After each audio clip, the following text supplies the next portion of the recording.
Tertúlia. Para todos e todas, hoje é dia 24 de fevereiro de 2012, sexta-feira. O verbete é de número 2218. Tem 8 páginas, 54 logias e 20 máximos. Eu chamo a atenção para o detalhismo, que tem 14 máximos. O tema é saberes comunicativos, dentro da comunicologia, a especialidade. Quem redigiu o verbete com muita tranquilidade, mas com muito detalhe, que são 8 páginas, foi a professora Ana, que está aí, assessorada competentemente aí pelo Marcelo. Daqui a pouco eu entrego aí ela para vocês, daqui a pouco. Definição. Os saberes comunicativos são o conjunto das 6 habilidades comunicativas. Saber ouvir, saber falar, saber ler, saber escrever, saber traduzir e saber pensionizar, indispensáveis para o desempenho proexológico nas diversas interlocuções e manifestações intra- e extrafísicas, visando a qualificação da interassistência tarística.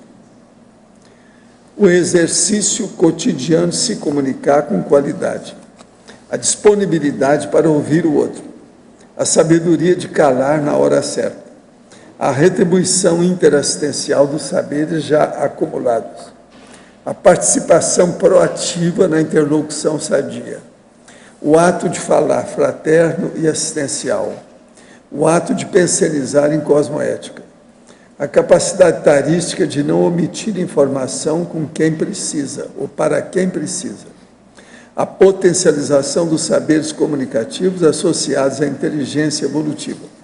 Eu li apenas uma parte, que a fatologia tem mais de 20 linhas. A cosmocomunicação do serenão, as competências parapsíquicas nas manifestações extrafísicas, a parapolimatia vivenciada, a parasemiótica, a alfabetização paracientífica, a tares paracientífica, a comunicação parapsíquica. Agora, na argumentologia nós temos aí, tem primeiro um tópico dos níveis, consideradas variáveis inter- e multidimensionais. Depois tem uma tabela com 45 ações pró-comunicativas em detrimento de ações anticomunicativas. Depois tem um outro parágrafo sobre investimento, que sobrevém a priorização no desenvolvimento de 6 saberes comunicativos, que é esse que ela falou aí na questão, logo na definição. Agora, depois tem o tópico da maturidade, usando a inteligência evolutiva associada às habilidades comunicativas, a consciência alcança maior maturidade após dominar e compreender a aplicação dos saberes comunicativos na mega tarefa assistencial policármica. Agora, a remissiologia dos 15 verbetes, nós destacamos autoexpressão, comunicação modular, linguagem mental somática, partilha do saber e transmissão gratificante. Frase enfática. O alto esforço na aquisição e aprimoramento dos saberes comunicativos é condição proexológica para qualquer intermissivista, inversor ou reciclante interessado na interassistência. Você já avaliou profundamente o atual nível de saberes comunicativos pessoais? Como aplica os saberes comunicativos segundo a autoproex? Eu chamo a atenção que a bibliografia tem 5 fontes bibliográficas. Agora, a mega análise, nós destacamos aí com o João Paulo 20 itens mais sérios. Habilidades, competências, discurso, interlocução, linguística, parapolimatia, cosmocomunicação, consciência, comunicometria, comunicologia, erudiciologia, mental somatologia, interassistenciologia, verbaciologia, raciocinologia, didaticologia, refutaciologia, infocomunicologia, argumentologia e conscienciografologia. Agora, o verbete aí da ectexologia tem aí várias considerações sobre o processo da equipe extrafísica, que vale a pena a pessoa ver para ela entender bem as conotações que tem nisso. Nós estamos falando aqui do trabalho do Zéfiro. Agora, no questionamento que nós temos aqui hoje, psicopatia, esse nome de psicopatologia, tudo isso é questão de semântica. Em parte é semântica, mas a psicopatia quase sempre se fala de uma doença mental específica. Agora, a psicopatologia é o ramo da psicopatologia propriamente dita. Então, aí já é um processo já de ciência. É um pouco diferente. O hipotiroidismo faz a mulher engordar e, estatisticamente, ela acontece mais na pré-adolescência. A mulher desenvolve a doença porque teria medo de viver o processo da afirmação da própria sexualidade. A causa principal teria sido vítima de abandono, derivando em sentimentos de inadequação e inferioridade. E a gordura cobrindo o corpo, nesse caso, seria uma couraça, uma proteção. O senhor pode comentar e dar informação sobre pesquisa que liga o hipotiroidismo às couraças holossomáticas? Olha, isso aí eles estão falando já há muito tempo. Mas agora o problema todo, que eu acho mais sério ainda de considerar o hipotiroidismo e o processo da pessoa ficar bulímica, a coisa mais séria é a fuga da jovem, principalmente a menina, a adolescente. Ela foge devido às pressões do ambiente e é falta de orientação dos pais. Que a hora que ela começa a aumentar o peso é a hora de parar, e ninguém fala para ela isso. Então o negócio vai, que ela está crescendo. Isso aí é adolescência. Então o negócio muito sério é a fuga na adolescência, que a gente tem que estudar. Ganho mais que meu marido. Ele nunca consegue somar o dinheiro dele com o meu. E ultimamente tem me sentido sobrecarregada, pois a maior parte da despesa da casa fica na minha responsabilidade. Sinto que meu marido se acomodou com a situação. E ultimamente estou muito irritada. O fato de não conseguirmos juntar nosso dinheiro pode ser assédio? Essa irritação constante que vem manifestando também pode ser assédio? Como posso proceder? Eu acho que você deve relaxar, fazer força e fazer uma indicação para ele ver o que ele vai fazer para ver rendimento no esforço dele. Orienta ele. Você é psicóloga, é para isso. Apesar de não existir até hoje, sabemos uma técnica projetiva universal. Qual a técnica que pode ser considerada melhor por ter maiores resultados para as pessoas em geral? A melhor coisa que tem é a técnica do decúbito dorsal. Você deita, relaxa tudo com a barriga para cima e procura sair com a sua vontade.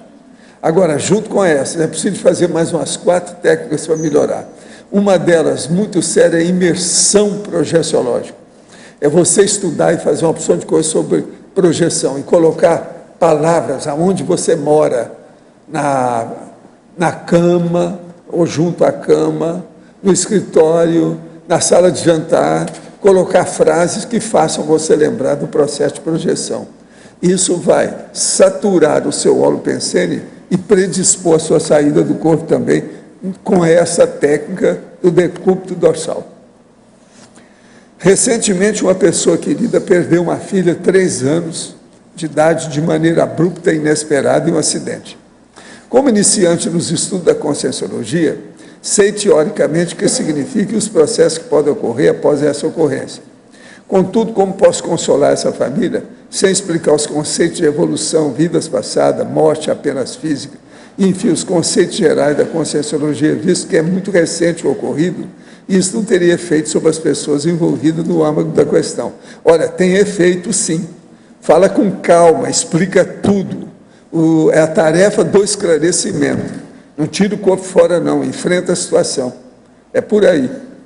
Tem que falar. Agora, falando com jeito, esclarecimento sempre ajuda a pessoa.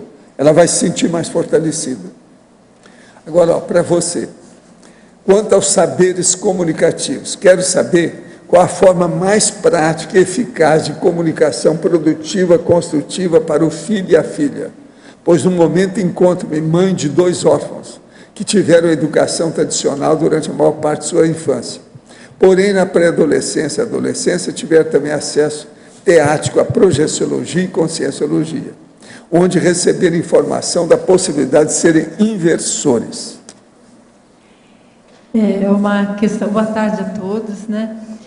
É uma questão bastante complexa para ser respondida, não é assim tão de bate-pronto, né? Que a gente pode dar aí uma resposta completa. O que eu posso estar dizendo, pelas minhas experiências, como a gente pode iniciar, como você poderia iniciar esse processo.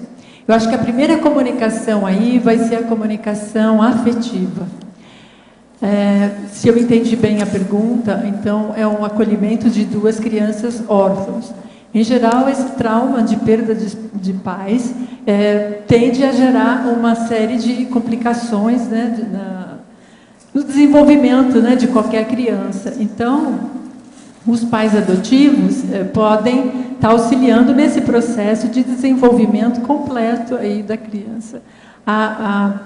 O auxílio que se pode fazer é dentro da linguagem afetuosa, né, do acolhimento. Poderíamos pensar aí naquele trinônimo, né, do acolhimento, né, e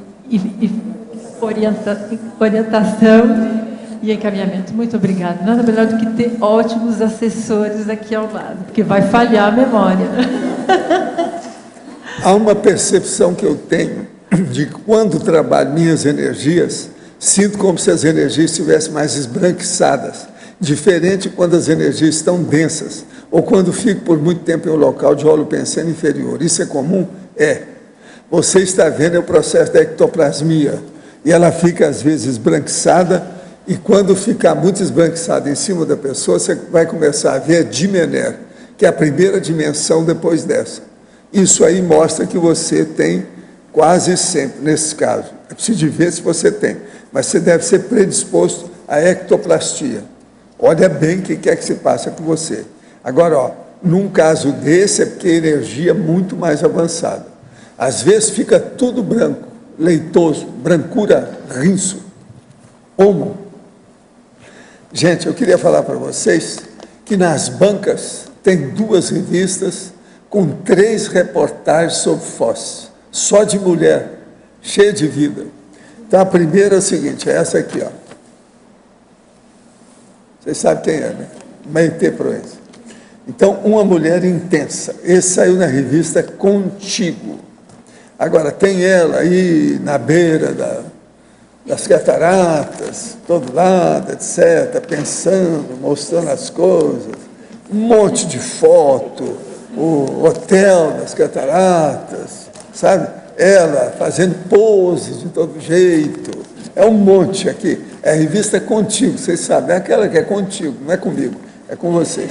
Agora, ó, tem ela também com as pernas abertas, fora. O urubu observa essa. Ela é boa nisso, ó. Aqui. Então, essa é a Maitê Proença, revista Contigo, está nas bancas. Agora, Vogue, que é uma das mais caras do Brasil. Essa revista custa 15 pratas. Vogue Brasil. Tem 2 reportagens sobre Foz. Uma delas é com aquela dona mais bonita do que as outras, que ela tem olhos verdes, que é essa da capa, aqui, ó. Ela tem olhos verdes. É bonita essa moça. O nome dela, vocês sabem, né? Adriana Lima. Agora veja, tem ela nas cataratas, tudo quanto é jeito. Ela fez uma força danada, mas as cataratas estão mais bonitas do que ela. Com tudo quanto é olho verde que ela tem. Outra coisa, depois tem um monte de coisa, as águas caindo de tudo quanto é jeito, ela aí, ó, pose de todo jeito. É tipo modelo, né, que eles apresentaram tudo. Tem de todo jeito. Aqui, tem as pedras da catarata e tem ela. Agora, é um monte de página, o negócio é uma big de uma reportagem. Agora, tem coisa bacana, olha essa como é que está bacana. Ó. É página inteira, que a revista Vogue, vocês sabem, ela tem, ao todo, são 200 e tantas páginas, quase 300 páginas. Né? Agora, ó, Olha que beleza essa foto também. Uma foto só, as duas páginas. Entende? Agora, ó, Foz está na moda, vocês sabem, né? Nós estamos num lugar aqui que chama atenção, né? O negócio é muito sério. Agora, ó, melhor da história, tem a outra segunda. É a Diane von Fürstenberg. Feliz estou, porque ela também está nas cataratas. Essa é internacional, é socialite internacional. Diane Fürstenberg. Então está ela aqui, ó, e mostra aí o interior de um dos lugares lá da catarata e outra das cataratas. Olha aqui, tem o Hotel das Cataratas aqui, ó. O negócio todo também. Tudo é cataratas. Agora, não é fácil. Vocês veem que são duas reportagens nessa revista e uma na outra. Tudo dessa semana. Foz está em todas. Olha bem o que vocês estão fazendo por aqui. Agora, ó, não pode ser igual aqueles parentes, inclusive os meus, que vêm aqui para ver a gente, ver minha irmã, aquele negócio todo, mas eles vão mais para as cataratas e mais para o Paraguai.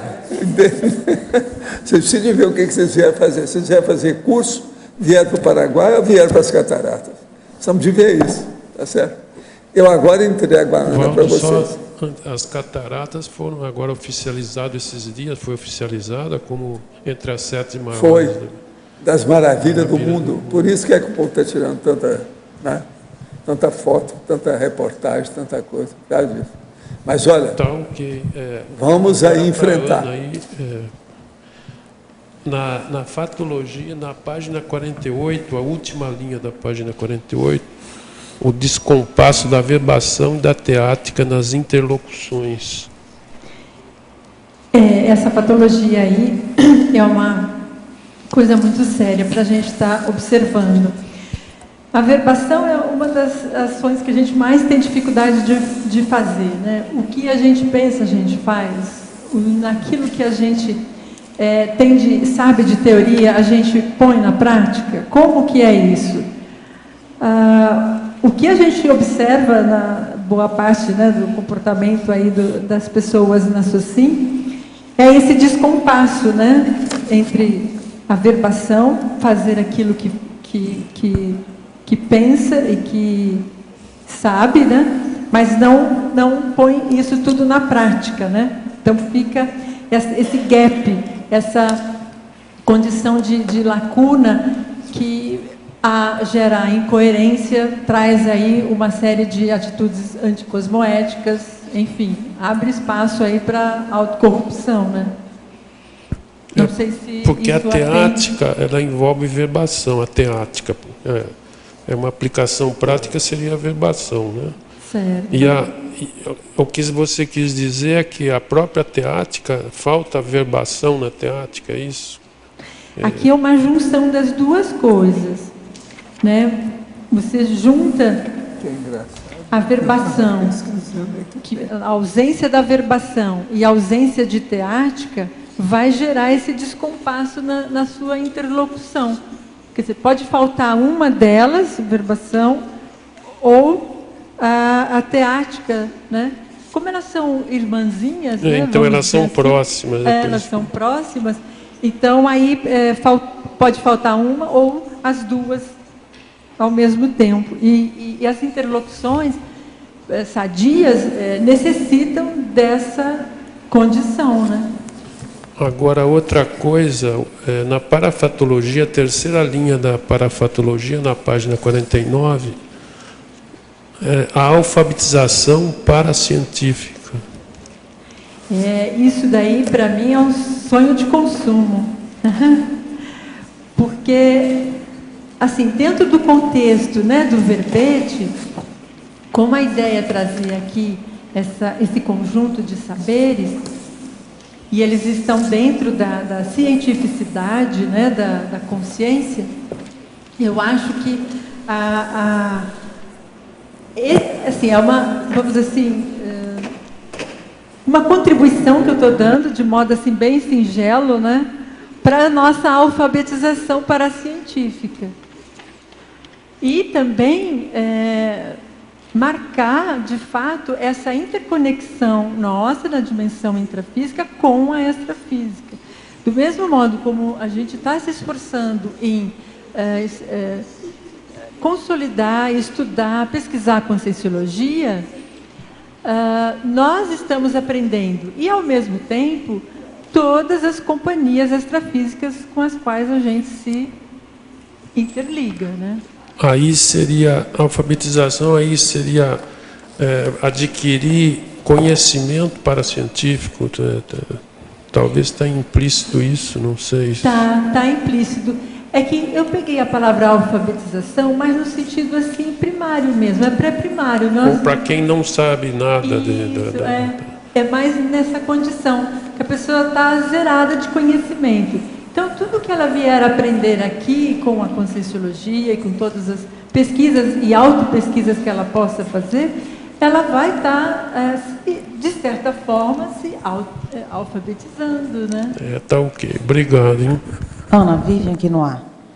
Na Fatologia, página 48, você fala para mim o exercício cotidiano de se comunicar com qualidade, na primeira linha, e na 7ª linha de cima para baixo, o treino diário da dicção laringochacral.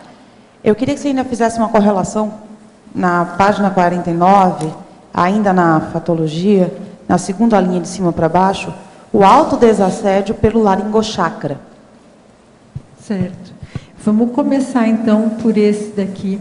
O exercício cotidiano de se comunicar com qualidade. Gente, essa é a minha meta diária. Por quê? Tanto que foi, assim, a primeira fatologia que me veio à mente, porque isso representa, para mim, uma prática que eu tenho que conquistar. Então, para eu estar explicando aqui algumas patologias, é bom eu contar uma historinha das minhas vivências. Eu sempre fui uma pessoa muito fechada. Então, quem me conheceu há 20 anos atrás vai saber disso, que eu era muito calada, muito reservada, com muita dificuldade de comunicação. Pelo histórico todo da família onde eu nasci, a educação, todo o processo, né? Holopensênico, né, familiar, ambiental também, enfim, e temperamento, né, me fizeram aí ter essa postura mais fechadista. Então, comunicar-me é um desafio. Hoje já nem tanto. Estou no caminho disso, espero aí estar contribuindo com aquilo que eu já aprendi a respeito disso. Então, para mim, continua sendo sempre um exercício cotidiano de me comunicar com qualidade. Porque falar, se comunicar, todo mundo sabe fazer. Mas e aí? Tem qualidade nisso? Então, como é? Em relação ao laringochakra, se eu não me engano, vamos recuperar lá onde é? O treino diário da dicção laringochacral. Quem tem dificuldade de comunicação pode lançar mão de técnicas de dicção, de melhor formulação da sua interlocução. Como que você vai se expressar? Como que você vai colocar em palavras? Qual gestual, tom de voz, timbre, todo o aparato que envolve o processo comunicativo, né, interconsciencial, né? Então, há técnicas que a gente pode observar de treino mesmo laringochacral, né? Quem tem dificuldade pode fazer cursos de oratória para estar melhorando isso, né? Desinibindo.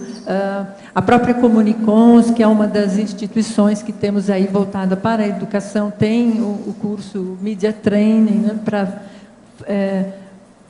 favorecer isso, o desenvolvimento disso, né? E a outra patologia, qual era mesmo?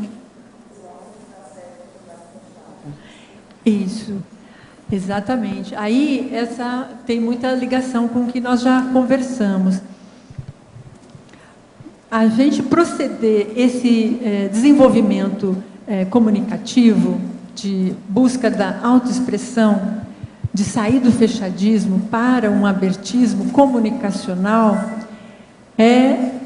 em alguns casos, como foi no meu, exercitar isso, o autodesassédio laringochacral. Porque às vezes, a consciência se depara com travas, e elas não são só dessa vida, ela pode ser multiexistencial. Ela pode estar carregando traumas aí de outras vidas e que estão, no momento atual, bloqueando, travando a sua evolução. E travando, o que é mais sério ainda, as suas potencialidades, os seus talentos, né? Então, como destravar isso?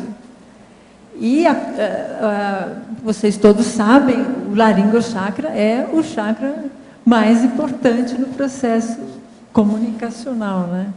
Então, ele é muito importante. Ok, obrigada. Ana, aqui no B, na parafatologia, na segunda linha de baixo para cima, a interlocução com a comunex da paraprocedência. Você poderia comentar?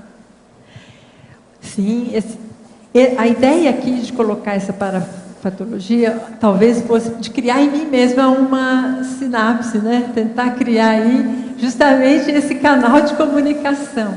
Eu não tenho ainda toda essa lucidez para estar fazendo essa conexão assim de modo lúcido, né? Mas fica para mim aqui, e aí a sugestão para todos nós, estabelecer uma melhor interlocução, né? Buscar abrir canais de comunicação com a nossa paraprocedência, para recuperar cons mais rapidamente, para a gente trabalhar com maior estreitamento com a equipe extrafísica, né, de amparadores. Isso é fundamental a gente buscar.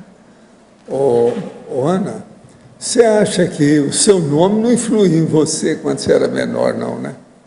Você sabe que ela chama Ana Seno. Quer dizer, sei lá se ela pensou, não, eu tenho que fazer só na base de aceno, não posso. Por isso que ela era calada. Eu não sei, né? Estou perguntando. Não, né?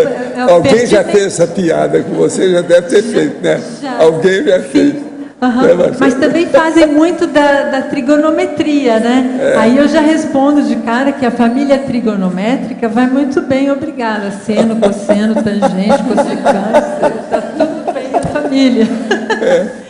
Mas o meu nome, na verdade, completo é Ana Regina Seno.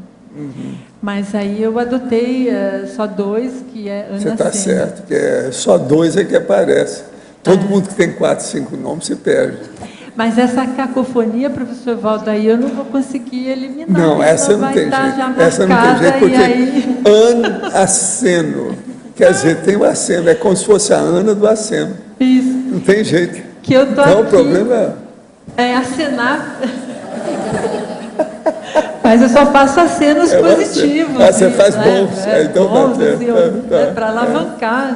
Não... Tá bom. Eu sou da sua família até um certo ponto. Eu vim fazendo aceno aí. Bom, os meus nem sempre são só tão positivos assim. Eu mando a pessoa para o holociclo, para a holoteca. Você sabe que a sigla, no final do verbete, a gente coloca as nossas siglas, né?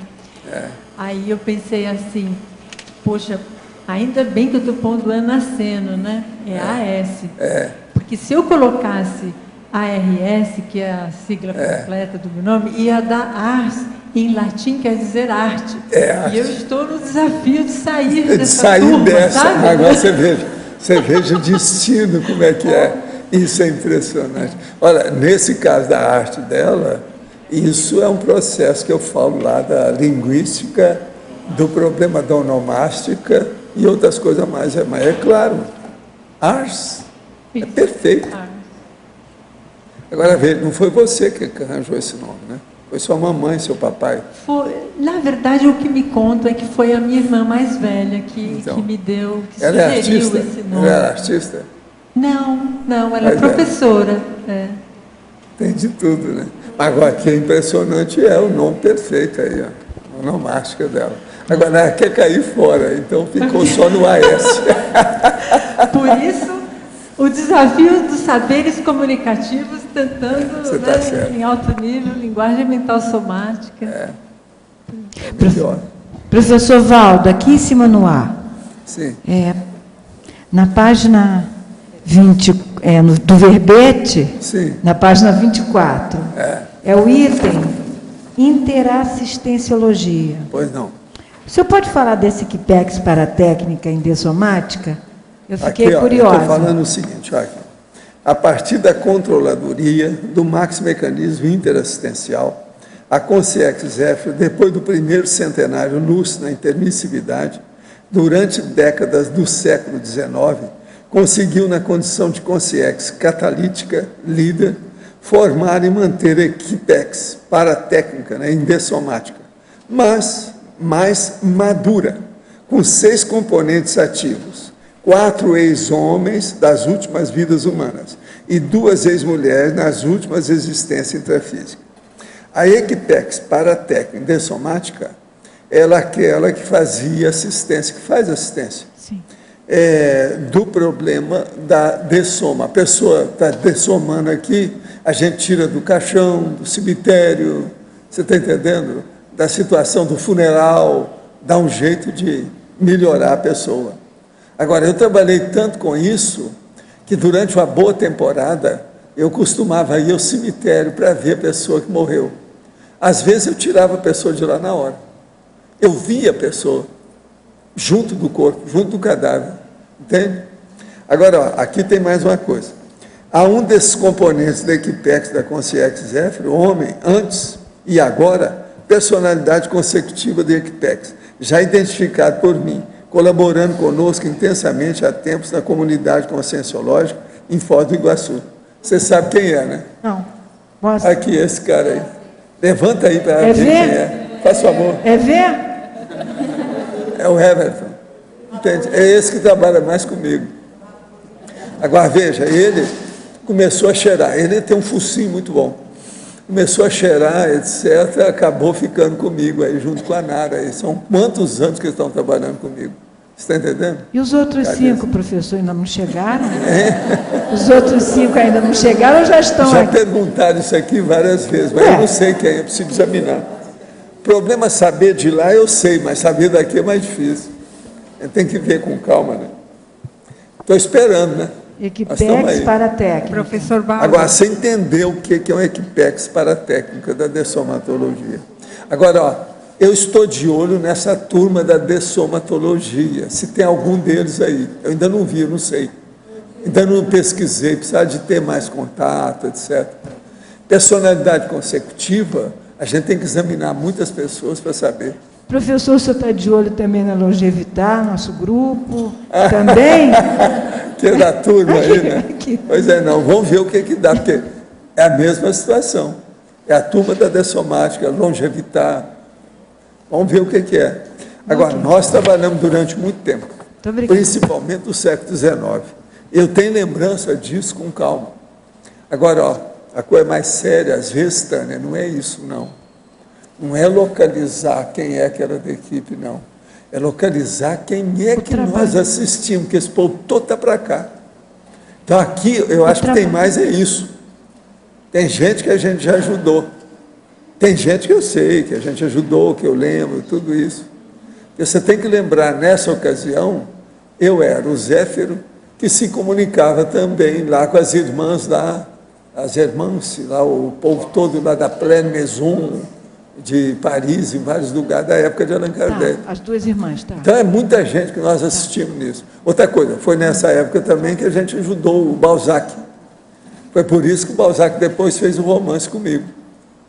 Entende? Tem uma série de coisas. Outra coisa é o Auger, aquele do livro que tem lá embaixo.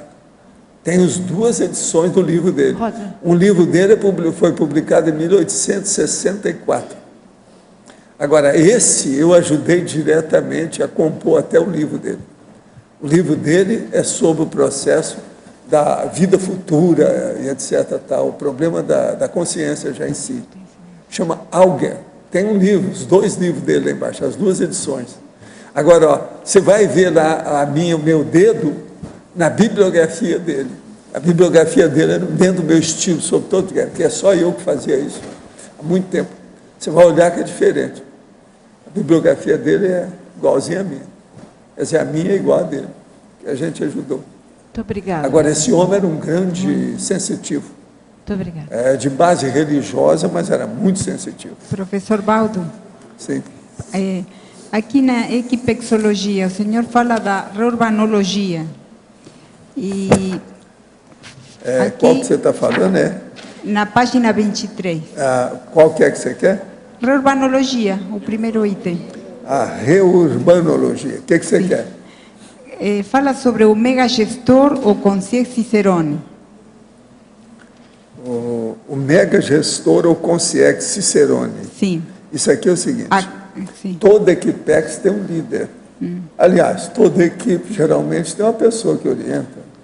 Então, ali no caso, é o megagestor ou a concierge Cicerone. Cicerone é aquele que guia, que orienta, que mostra as coisas, tudo isso. Então, as equipex têm disso. Com respeito Agora, a... as que são mais avançadas são aquelas que fazem excursão fora da Terra. Uma excursão interplanetária. Esse geralmente, por quê? Aí ele precisa da energia dele para sustentar o grupo, para ir todo mundo junto. Então ele encapsula uma equipe inteira, uma turma inteira e vai com ele.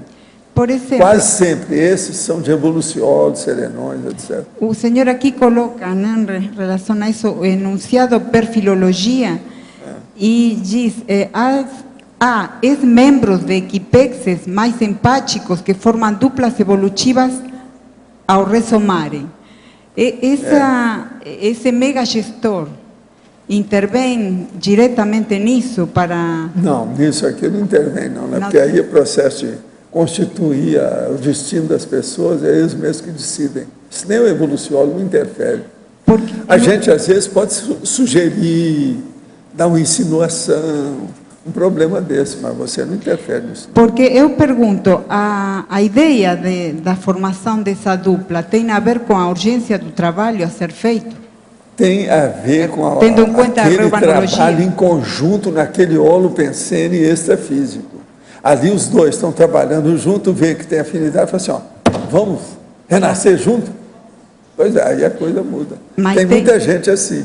Tem a ver com o ônus do trabalho a ser feito? Tudo é ver o problema o ciclo multiexistencial pessoal, CMP, da atividade. Então, a maioria disso não são eles que escolhem. Eles podem chegar e falar, não, nós estamos com vontade de ter jogo, o que vocês acham? Isso é outra coisa. Então, eles, às vezes, vão orientar para isso, mas tem que estar dentro da atividade do trabalho, senão eles não orientam. E por isso, porque aí explicita o... Pois é, agora, membros formam da duplas equipe evolutivas ao ressomar. Tem disso. Claro. Agora, ó, uma boa parte, a gente procura as pessoas para ajudar para fazer a dupla. Quando a pessoa tem lucidez disso. Entende? Então, essas coisas variam muito. Mas agora, a maioria não tem muita sugestão nem nada. Se dá sugestão, mas quem decide mesmo são as consciências em si, porque o problema aí já é muito sério. Não pode fazer estupro evolutivo. Porque isso favorece a recuperação de consciência das duas consciências. Tem mais possibilidades? Tem mais, porque são afins. Mais possibilidades. Mas aí tem que ver os interesses de um, de outro. Aí tem que comparar as duas fichas. Por isso eu acho que é possível a Mas ficha como eles estão dupla trabalhando lá junto, quase grupal. sempre isso predispõe a fazer uma dupla depois. São essas duplas que às vezes dão certo aqui. Você sabe que isso tudo é raro, né? Não é fácil. Mas não. a conscienciologia tem a base de estudo da dupla em função Tem disso? muitos, mas não é mais, é o CMP. Ciclo multiexistencial pessoal. Esse é que comanda. Isso aí é muito sério. E é esse que eu quero que todo mundo aqui pense, porque das próximas vidas isso vai ser virtual, crucial, essencial, crítico para todo mundo. É esse da atividade. Olha bem o que vocês estão fazendo. Agora, lembre-se, a coisa mais séria da atividade é a interassistencialidade. Se a pessoa entrou naquilo, se vê agora a qualificação disso. E outra coisa, ela tem que ser aglutinadora. Quanto mais aglutinadora dentro da interassistencialidade, melhor, está entendendo? Quanto mais chamativa seja a força presencial daquela pessoa junto com a outra, melhor. Entende? Agora, se juntar dois que são aglutinadores, um homem e uma mulher, sai de baixo. Isso vai longe. Nós vamos ver muitas dessas duplas da agora para frente. E Essas novas gerações que vão aparecer, vão ter muita gente assim. E os epicons, então, aí? Pois é, Epicom. Volto. Sim. Só para continuar, nesse caso aí de dupla evolutiva que vocês estavam comentando, essa dupla ela vai necessariamente trabalhar com a ProEx vinculada ao trabalho que estava sendo feito antes ou não necessariamente? Mais ou menos, mas depende do grupo. Por exemplo, vocês lembram lá em Portugal o que eu falei para vocês dois? O que aconteceu? Vocês lembram daquele dia? Está na cara, né? Vocês não precisam perguntar nada, vocês sabem muito bem o que é. Sim.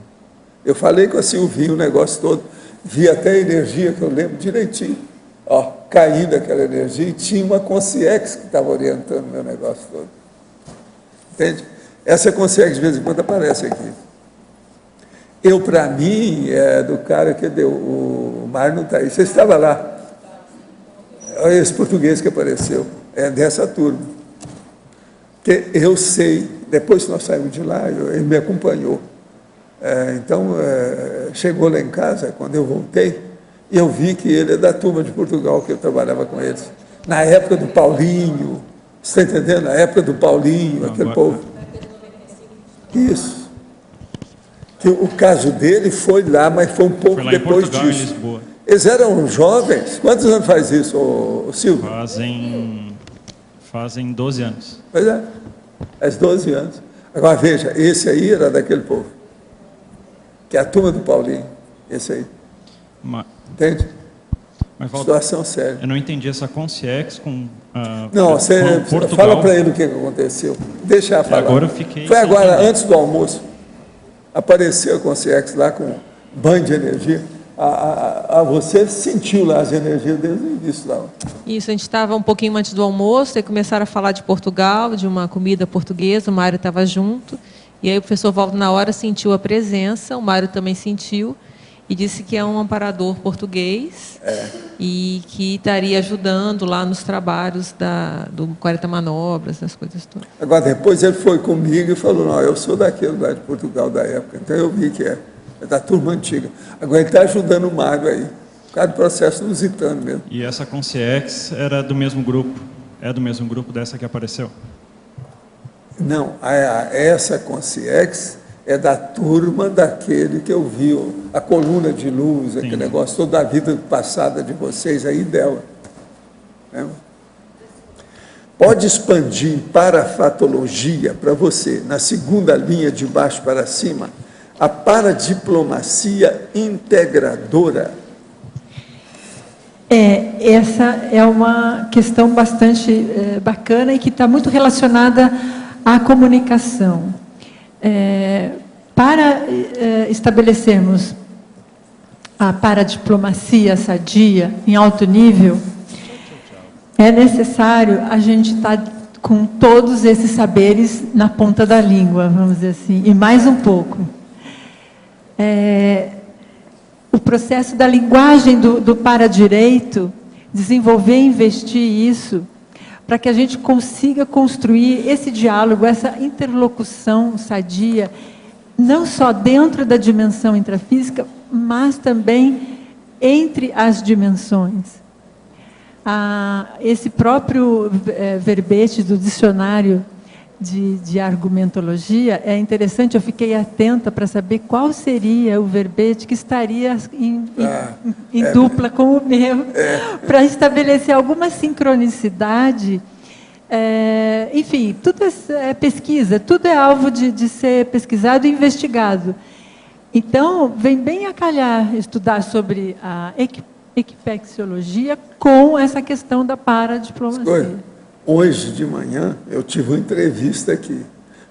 Teve o assunto justamente da Equipex. De manhã. Então. Foi quase 2 horas aí. Porque o meu esforço, quando eu propus esse verbete, foi justamente desenvolver essa intercomunicação. Muito mais. Porque aqui, eu não sei se vocês observaram, os 6 saberes, as 6 habilidades, ela tem o acréscimo de 2. Na verdade, eu parti... Qual é aí vamos falar, então, um pouquinho do como foi elaborado e proposto esse título, né, de verbete.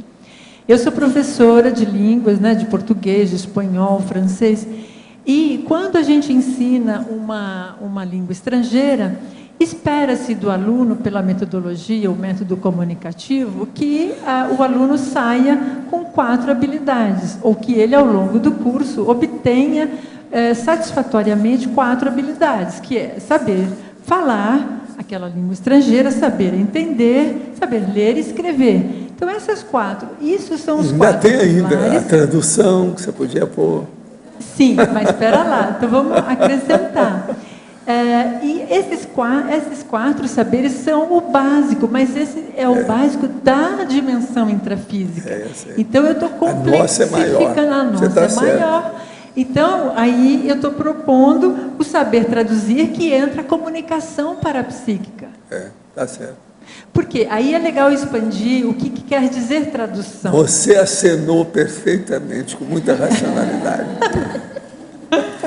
Então, porque qual que é a ideia de tradução? Vamos recuperar esses conceitos.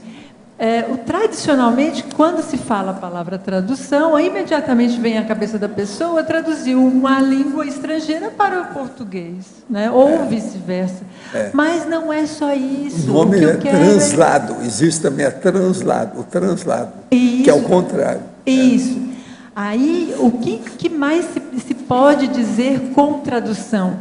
Um professor em sala de aula, ele vai traduzir, por exemplo, uma imagem, um mapa. Na aula de geografia, tem lá o mapa mundi e vai explicar para o aluno o que é aquele mapa mundi. Ele está traduzindo uma imagem pictográfica para a linguagem verbal, onde tem o conteúdo da significação. Então, o que é que significa aquela imagem do planeta? Isso é uma tradução. Isso é outro exemplo. Mas, no nosso caso aqui, é muito mais sério. É como que a gente vai traduzir as nossas parapercepções em linguagem verbal. Certo. Agora, a verbetógrafa. Na página 50, em paradoxologia, gostaria de saber mais sobre o paradoxo da intervenção tarística silenciosa. Os meus parabéns pelo verbete. Você sabe quem está escrevendo. Você sabe quem está escrevendo. Sou aluno da escrita. Bons verbetes e energias. Chama-se Orlando de Vila Velha, do Espírito Santo. Claro, nosso grande amigo lá e companheiro de, de empreitada. De vez em quando ele escreve aqui. Bacana. Que bom que ele fez a pergunta. Mas olha na página 50, paradoxo da intervenção tarística silenciosa. Em geral, uma das coisas mais difíceis para a gente fazer é a intervenção. A intervenção cosmoética, assistencial, pontual, aquela que é necessária, prioritária, coerente, que vai assistir e que vai esclarecer. Essa é uma habilidade a ser conquistada. E os saberes comunicativos vêm contribuir nessa direção. Então, às vezes, a melhor comunicação, ou a melhor intervenção, ou o melhor esclarecimento num determinado contexto e situação é o silêncio. Porque o silêncio é uma comunicação, é uma forma. O silêncio fala. Perfeito. O silêncio é uma linguagem. Exato. E essa percepção de quando calar e de quando, de fato, expressar para intervir. Agora, você vai ter que fazer quantos verbetes você acha? Você pode se mexer. Olha lá, hein? Vê se você ajuda, porque senão eu vou te passar uma rasteira. Olha bem, hein? Olha bem, Marcos. Agora, tem mais um para você aqui. A verbetógrafa Ana. Em meio a tantos descompassos comunicativos, como detectar este fato existente da verbação e da teáticas em nossas interlocuções cotidianas? Como tanto conteúdo para ler em várias mídias, como otimizar essa leitura dinâmica, que é a 4ª linha de baixo para cima da fatologia? Olha, tendo discernimento. Discernimento, criticidade, para você fazer a priorização do conhecimento que você vai assimilar e vai aprender e se dedicar. Existe aí, então, um método que eu uso, que é o seguinte: na autopesquisa, eu detecto onde estão os meus trafais, aquilo que está faltando. E observo também os meus trafores, aquilo que eu já tenho conquistado e que já está bem caminhado. Então, eu uso os trafores para estar preenchendo as lacunas dos trafais. Qual é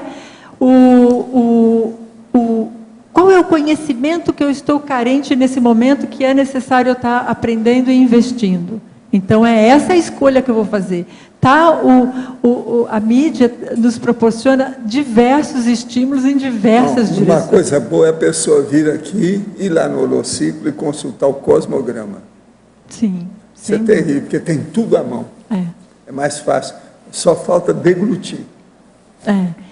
E sempre atentas para percepções, porque às vezes tal matéria, ou tal assunto, tal tema cai na sua mão, não é à toa, tem uma ligação em geral, com o próprio pesquisador. Você sabe, o nosso cosmograma lá são milhares, agora, é muita coisa que tem. E o que é que se passa?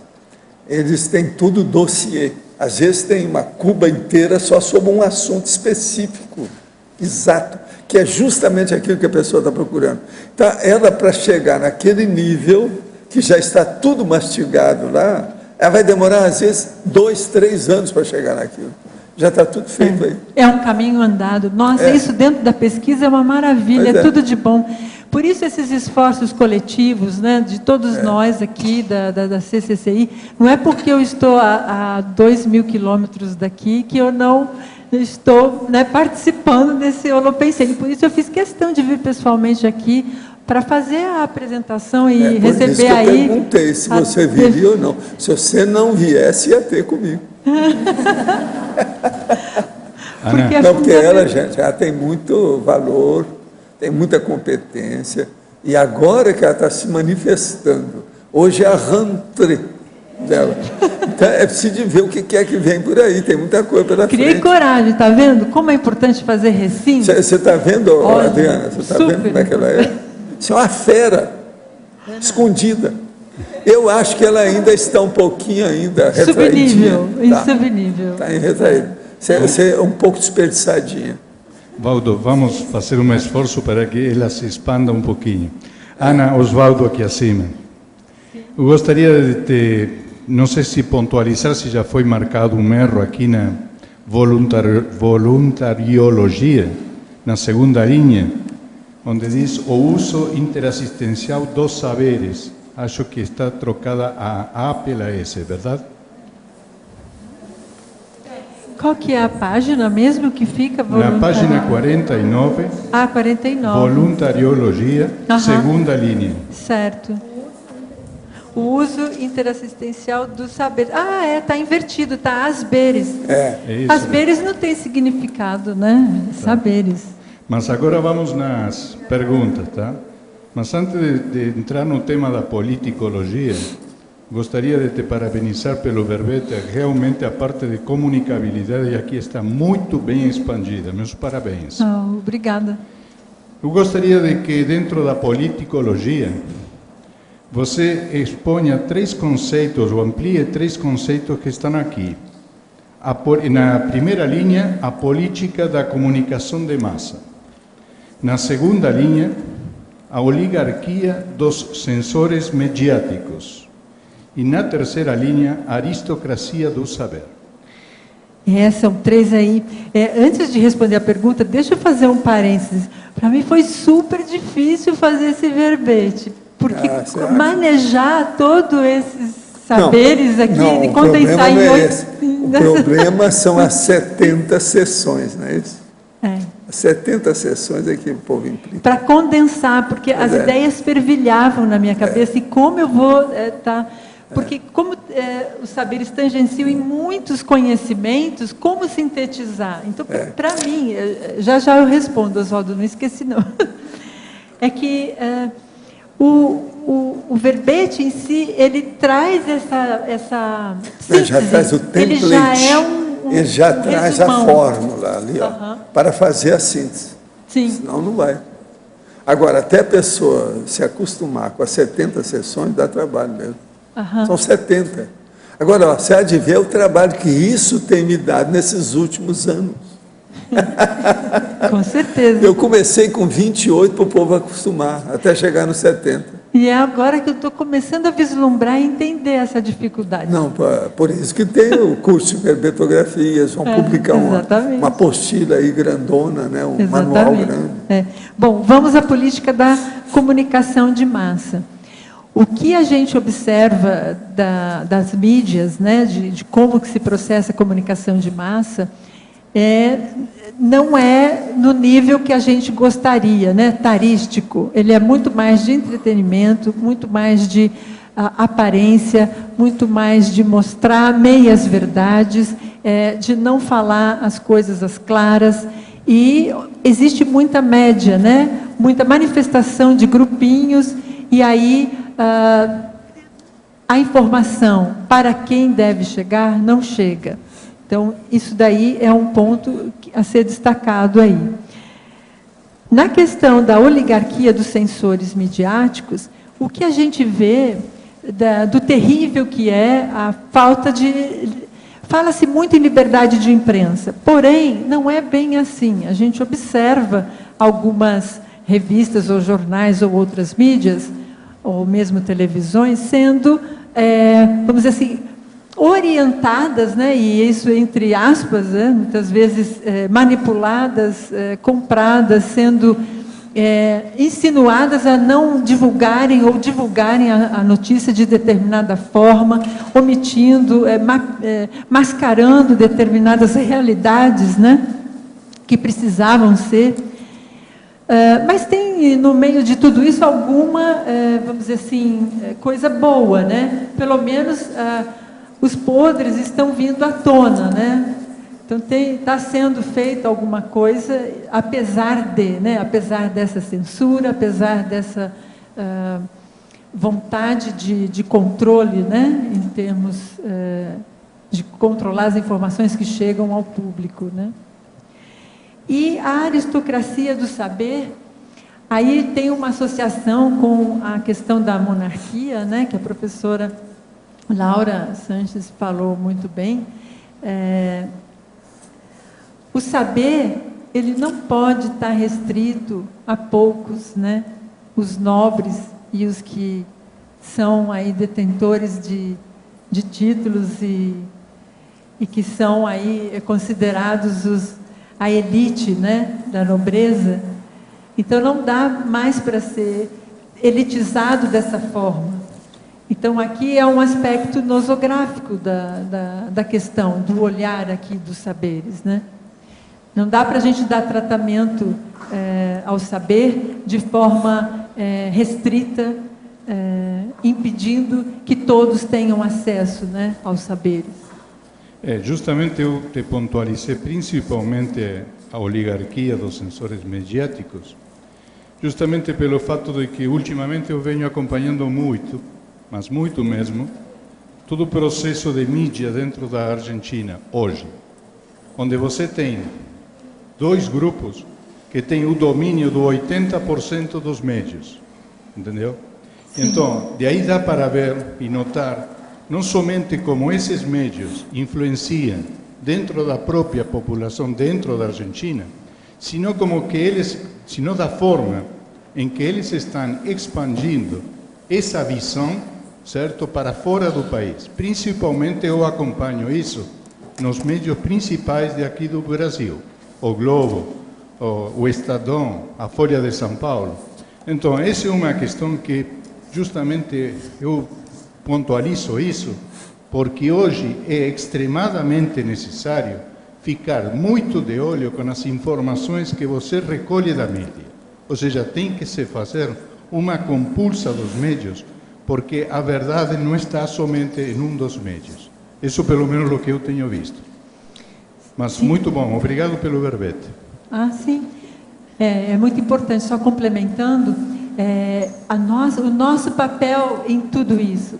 No que a gente pode ajudar? É trabalho de formiguinha. Nós vamos estar fazendo atares, esclarecendo, promovendo cursos, ampliando, divulgando, escrevendo, que é muito importante também, para a gente divulgar e melhorar a qualidade dessa comunicação. Os conteúdos têm que se tornar mais qualificados. Não dá mais para a gente ser omisso, não dá mais para a gente deixar passar batido, né? Que isso tudo a gente comece agora a reverter, né? Com qualidade, né? Ana, aqui no ar? Sim. Na página 50. Sim. Em primeiro lugar, parabéns pelo verbete, né? Obrigada. E depois eu gostaria de saber, na legislogia, quando você coloca a lei da PROEX, eu queria que você estabelecesse a relação entre a lei da PROEX e os saberes comunicativos. Correto. Tudo a ver. Tanto que na definição eu já coloquei ali o adendo, né?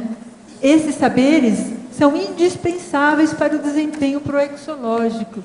E se a gente vai até o final, na frase enfática, também falo de PROEX. E a questionologia vai nessa direção. Então, eu penso que pensar em programação existencial, para nós, intermissivistas, é muito sério isso. Aí é interessante eu esclarecer como eu pensei esse verbete.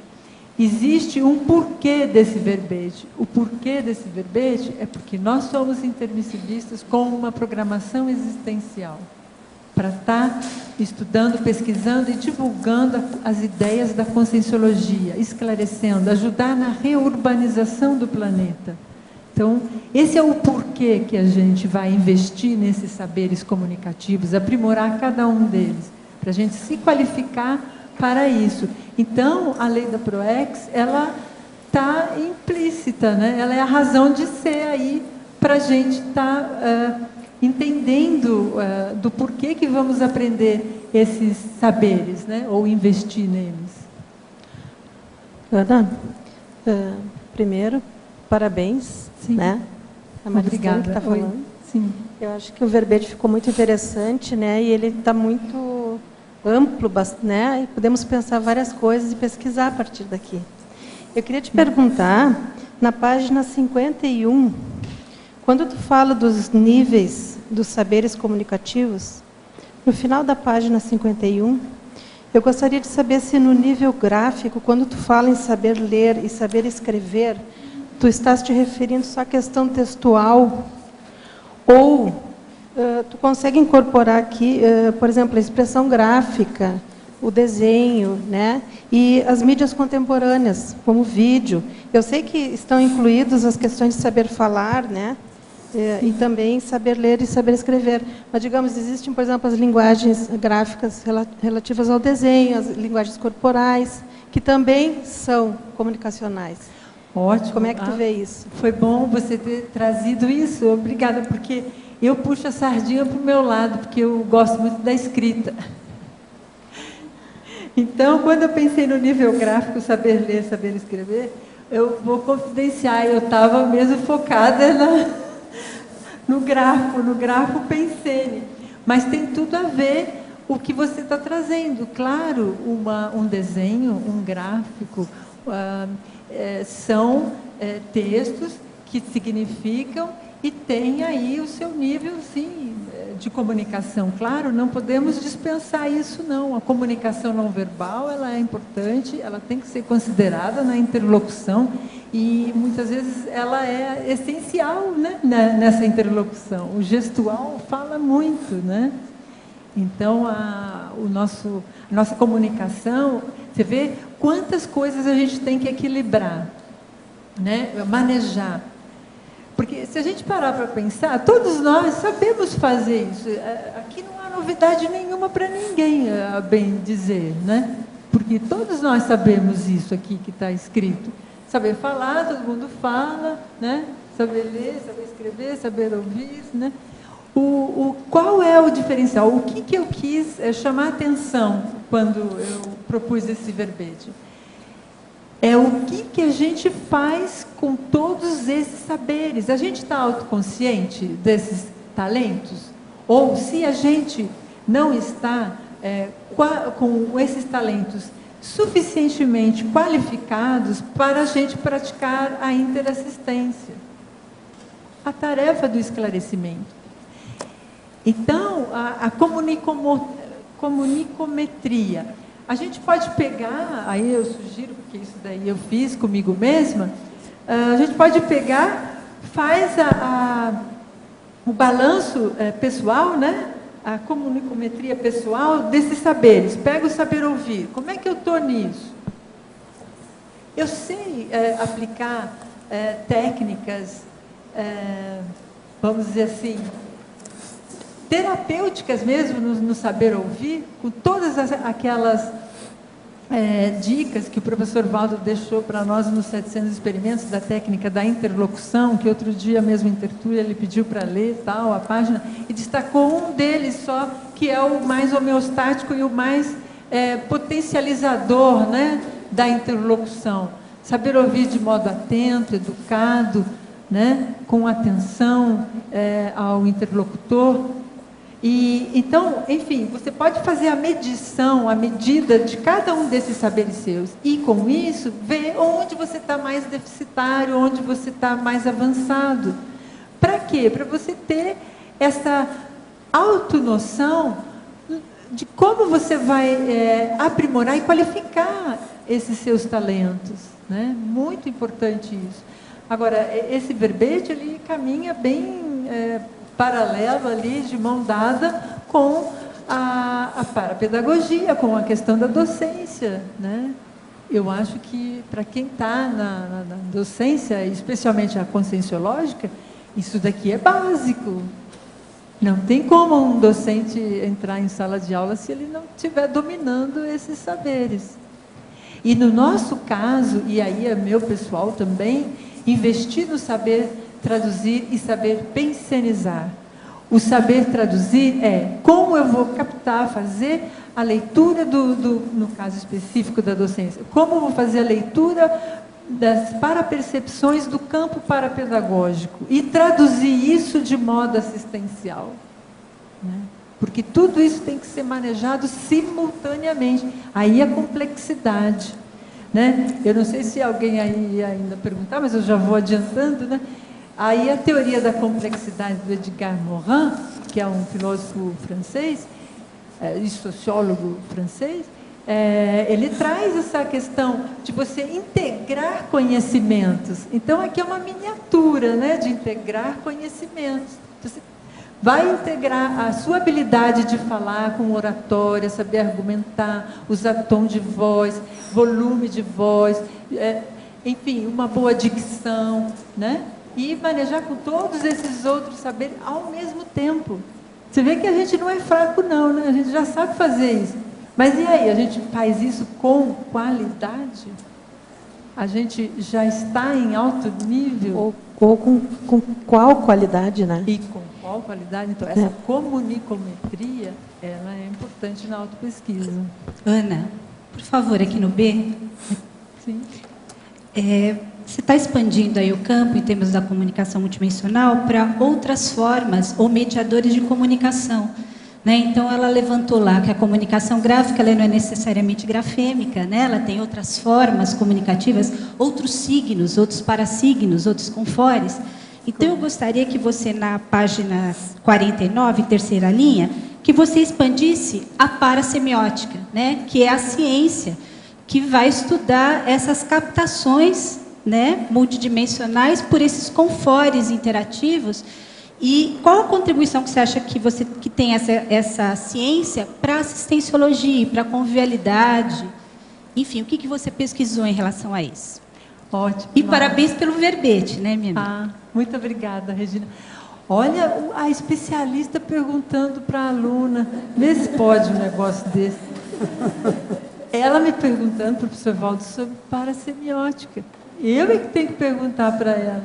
Eu ainda estou na linguística. Vocês estão trocando chumbo, isso faz parte do serviço. Estamos trocando pesquisas, minha amiga. Estamos trocando pesquisas. Então, porque eu ainda estou na linguística, eu pouco avancei ainda na semiótica, porque eu penso que tenho ainda muito a aprender na linguagem propriamente, mas é muito interessante a sua pergunta e também quero estar expandindo, sim, até onde eu cheguei. A minha vontade mesmo, ao estudar tudo isso, é chegar, eu não sei em qual vida, daqui 1000 anos, no conscienciês. Então, essa é a minha meta longe. Agora, ó, assim, você sabe longe, que ela arranjou uma equipe aí e fez uma IC, né? Pois é, a reconsciência. É bom você observar bem essa reconsciência dela, para ver se você reconhece. Pode observar com bastante calma, tá, Ana? Mas pode observar. Com bastante calma, aí a gente conversa, né? Mas, Regina, eu penso que tem, sim, muito a contribuir a semiótica e a parasemiótica, porque faz parte da nossa comunicação. Como a gente se comunica através das energias, e a energia ela não tem forma, ela não tem signos, ela não tem símbolos, ela não tem códigos. Então, e aí, como é isso? Como você processa isso e explica? E o desafio é isso, né? Traduzir energia no signo, né? Para poder começar a fazer a tradução, né? A tradução, perfeito. É essa que é a ideia. Agora, ó, eu trouxe esse processo do consciência para vocês perderem o sono. Já perdemos mesmo. Porque agora, é um desafio. Agora, Ana, assim, uma sugestão aí para você ampliar nos seus próximos verbetes, porque é um mundo esse verbete, né? Eu queria sugerir você dar um olhar para as dislexias em relação a essa parasemiótica. Então, porque imagina o que é um distúrbio dessa captação ou dessas leituras ou dessas apreensões e dessas expressões, né? Que seriam os processos de dislexia, e aí ampliando o que ela diz, porque a gente está muito acostumado a ver a dislexia enquanto grafema, enquanto signo grafêmico. Agora, imagina a gente ampliar isso para uma linguagem gráfica enquanto expressão e a gente estudar as nossas facilidades, as nossas dificuldades de leituras, né, multidimensionais, né? Então, eu acho que o seu verbete é um mundo e eu queria te dar parabéns. Eu acho que dele dá para a gente ampliar muita coisa. Sem dúvida, é um mega desafio. Aí eu brinco comigo mesma, falando aquela, assim, na linguagem comum, desafio pequeno é bobagem. Vamos pegar logo aí uma meia dúzia e vamos, né, fazer aí o que a gente pode fazer de desafio, né, para estudar e aprender. Professora, tenho sentido muito o meu corono chakra, sinto como se algo estivesse mexendo nele, uma suave dor. O senhor pode me dizer algo sobre o que tem sentido? Olha, o processo de corono chakra, quando existe alguma coisa na cabeça, se examinar a sua cabeça, o que tem? Porque corono chakra, geralmente, a pessoa não sente diretamente. Quando ela sente, ela já caiu fora do corpo. Ela fica, entende, fora da situação. Ela se projeta. De modo que isso aí, se você está sentindo bem no cocuruto, é preciso examinar por que é, o que houve. Fisicamente, é bom fazer um exame da cabeça. De que maneira podemos organizar a informação na internet, visando solucionar o problema da sonegação da neoinformação e da falta de democratização da informação de ponta em diversas áreas do saber? O que você acha? Pode repetir a pergunta? De que maneira podemos organizar a informação na internet, visando solucionar o problema da sonegação da neoinformação e da falta de democratização da informação de ponta em diversas áreas do saber? Esse é um grande desafio mesmo, como encontrar as informações que informam mesmo as realidades existentes aí. Eu penso que o nosso discernimento ao navegar pela internet é tudo. A gente tem que ter já em mente uma priorização, um foco. Não dá para a gente estar dispersando dentro da navegação pela internet. Essas pesquisas infográficas ou né, dentro da web, elas são vitais para a ampliação do nosso conhecimento, para saber o que se passa em outros países, em outras regiões, em outras áreas. A gente está vendo, por exemplo, aí noticiado aí na mídia, que na China não existe essa liberdade. Essas redes sociais, por exemplo, Facebook, Twitter e outros, não são disponíveis para a população. Eles não podem ter a esse acesso. Então, isso é muito crítico, mas aí já entra numa instância, né, da política. Então, como a gente vai agregar todos esses setores para se construir uma comunicação sadia, né? Esse é um mega desafio para todos nós. Não tenho aí a fórmula, não. Marcelo, quer falar? Ana, aqui no B, por favor. E eu queria completar só que, além de poder escolher hoje em dia muitas opiniões e informações na internet, a própria pessoa hoje ficou mais fácil de ter um autorado na web e, portanto, expor as próprias ideias. Então, eu discordo um pouco quando fala que não tem democracia, porque a internet hoje permite muito mais. Professora Ana, aqui no B, perto da entrada. Pois não? Primeiro, parabenizar pelo verbete e pelo clima que você colabora em construir no debate, na conversa. Obrigada. Uma pergunta na definologia, uma sugestão, uma dúvida, se não seria interessante acrescentar o gestual aí, né? Saber falar, ler e gestualizar, não sei se é essa... Né? E uma pergunta, dentro do seu processo aí de abertura, o que você pode contar para a gente de estratégias que você utilizou, de situações em que você exercitou essa abertura comunicativa? É muito bacana a sua pergunta, porque ela me permite falar um pouco do meu próprio processo, né, de saída da concha, né? A comunicação gestual, engraçado, ela faz parte da comunicação não verbal. E por incrível que pareça, essa é uma comunicação que eu não dei muita atenção. Isso significa, vamos dizer assim, essa ausência significa alguma coisa. No meu caso, dá para eu ter um chão aí de autopesquisa. Porque é legal, então, dar alguns dados anteriores para poder entender essa questão do porquê que eu não desenvolvi tanto a comunicação gestual. Esse verbete, na verdade, ele é uma síntese, na essência, do livro que eu escrevi, que está aí a caminho, está na Editares, provavelmente esse ano deve estar sendo publicado. E no livro eu, vamos dizer assim, desenvolvo com mais calma cada um desses aspectos. E, na verdade, como o professor Valdo fala, é sempre autobiográfico, né? Por mais que a gente queira se esconder, não adianta. Que varia o percentual da autobiografia. Exato. Então, eu procurei dosar, vamos dizer assim, uma exposição científica com a minha biografia. Ou seja, traduzindo em outras palavras, o que eu aprendi com tudo isso que eu estudei, com, vamos dizer assim, esses saberes que eu adquiri, esses aportes.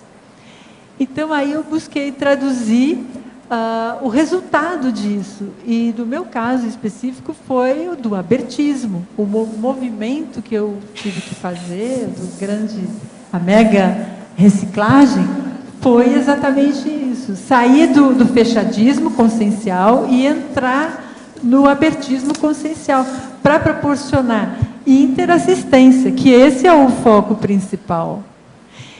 Porque se nós combinamos algumas coisas no intermissivo entre nós, o papel e função que cada um de nós tem para fazer e realizar, é necessário a gente, né, mostrar, né?